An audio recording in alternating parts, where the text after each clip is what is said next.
Magki-clear lang sana ako ng minions dito kaso bigla na lang akong pinigilan ni Zilong. Sinama pa si Franco, dala-dalawa yung aking katapat. Napa-flicker out, halos ibigay ko doon ang lahat pero hindi pa rin sapat. Gusto pa yata akong habulin hanggang sa bahay namin. Itong Zilong, mga albor, itong Franco, balak makikain. Napag-isip-isip ko rin, pumalag na lang. Pag naunahan ako ni Zilong tumaba, siguradong may kalalagyan. Ayaw ko pa naman ang ginaganon, gusto ko ginaganyan. Hinihintay ko lang na ako'y masungkit, sabay bibigyan ko to ng banana kick na may konting pitik. Yan ang ultimate chocolate kick na automatic.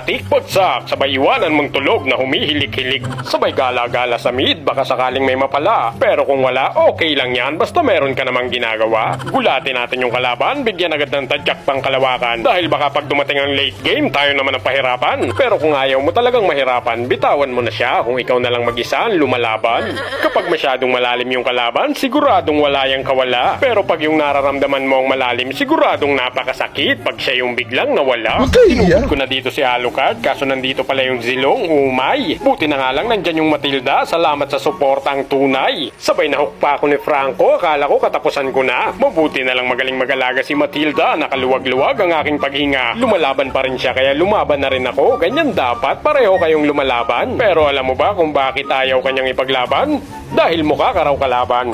Si Alucard galit na galit, gusto manakit, ayaw akong pauwiin. Hindi ako tinitigilan, balak yata akong chap-chapin. Mabuti na nga lang may ultimate ako. Natikman niya tuloy ang tadyak delim pungatan combo number 2. Nag-split push yung Zilong kaya kaming tatlo nakabang na kagad. Meron nang flying kick tapos yung Matilda lumilipad. Wala nang intro-intro, ultimate na agad. Hindi na umabot yung kasama naming alien, napakabagal maglakad.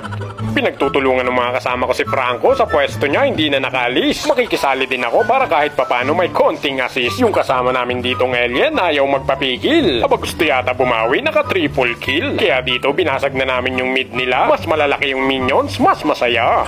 Kaso naman hindi pa pala kayang tapusin yung laban dito. Muntik pa nga kaming maubos. Yung mga kasama ko kasi masyadong agresibo. Nilikuran namin dito yung mga kalaban. Sugod na kagulat-gulat nang hindi nila nalalaman. Si Alucard nakatikim ng one hit delete. Pati itong si Brody nagkapunit-punit. Kaso lang napakasakit. Ang lakas ng damage ni Louie pag kami nagkakadikit-dikit. Isang one hit na nga lang ako. Hinahabol pa ako ni Zilong kaya bigla akong napatakbo. Sabay palag pagdating sa damo. Nagkayas nga lang ng kakampi ko. Nakaltukan pa ako ni Franco. Pero okay lang yan, naubos naman yung mga kalaban. Kahit hindi na kayo mag-sorry, patatawarin ko na lang. Ang importante ay mahalaga, kaya huwag ka na malungkot kung sad ka. Basta gawin mo lang kung saan ka happy dahil doon ka sasaya.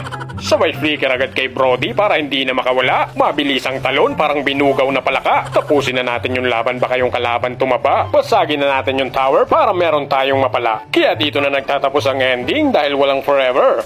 Panalo na naman ang mga winner. Kaya lagi mong tatandaan pa na panahon lang yan, parang weather. Ang mahalaga, sama-sama tayo together. Victory!